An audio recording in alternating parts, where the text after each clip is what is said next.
Ici à Notre-Dame de Talence, dans cette église très bien placée au cœur de la ville, de très nombreuses personnes viennent. Tous les dimanches matins, il y a plus de 500 personnes, des familles, des enfants, des personnes plus âgées.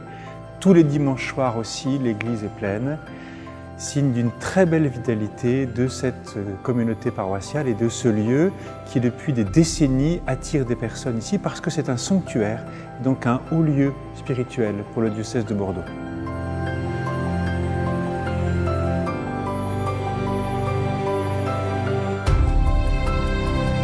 On va passer sur les origines premières de Notre-Dame de Chama, Notre-Dame des Bois, qui était la dénomination ancienne de Notre-Dame de Talence.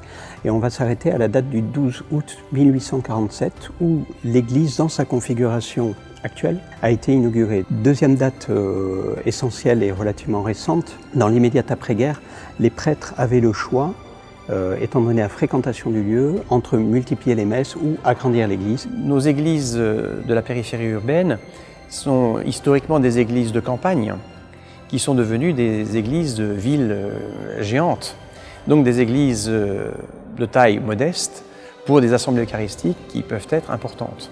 Ils ont fait le choix d'agrandir l'église avec la disposition d'un chœur central à l'emplacement de l'ancien chœur, mais les prêtres qui célébraient jusqu'à il y a 3 ans avaient donc des fidèles qui étaient devant, derrière, à droite, à gauche, de tous les côtés, ce qui d'un point de vue liturgique n'est pas forcément idéal. À l'arrivée du père Éric Jacquinet en septembre 2014, il a demandé au Conseil économique l'autorisation de développer un chœur provisoire qui lui soit tout à fait au fond de l'église, qui permet d'avoir un réel sens liturgique unique pour les messes, et donc chœur provisoire qui a été réalisé en bois.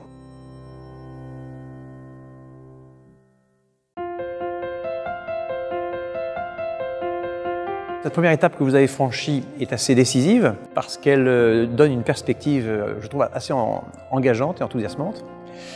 Et donc évidemment, lorsque nous sommes passés, la Commission a proposé et a encouragé à démonter l'emmarchement actuel pour mettre l'église de plein pied et se mettre en situation d'essayer de mettre en place différents aménagements.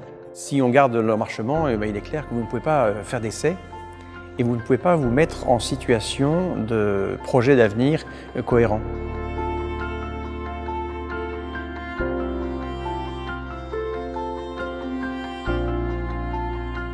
L'objectif, c'est de pouvoir mieux accueillir tous ceux qui viennent en semaine et le dimanche et faire revivre ce sanctuaire magnifique au cœur de la ville de Talence, où beaucoup de personnes viennent trouver la consolation, la paix, dans la foi, et donc de réaménager cet espace pour qu'il soit beau.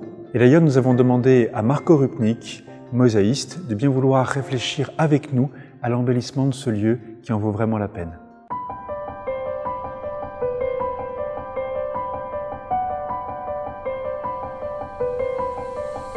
On va cloisonner cet espace, le casser avec des machines, donc ça va faire énormément de bruit et surtout beaucoup de poussière. Donc on est obligé de fermer l'église, premièrement pour une question de sécurité des personnes et également pour les nuisances sonores et également les poussières. Donc on rentre avec des machines.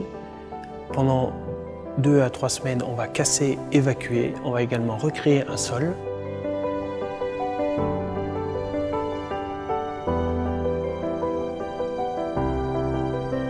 L'église bien aménagée fonde une communauté eucharistique. C'est un fait prodigieux et très satisfaisant pour le pasteur, très satisfaisant pour les ouailles. Ces projets sont le signe de la belle vitalité de la communauté paroissiale de Talence et cela me réjouit très profondément.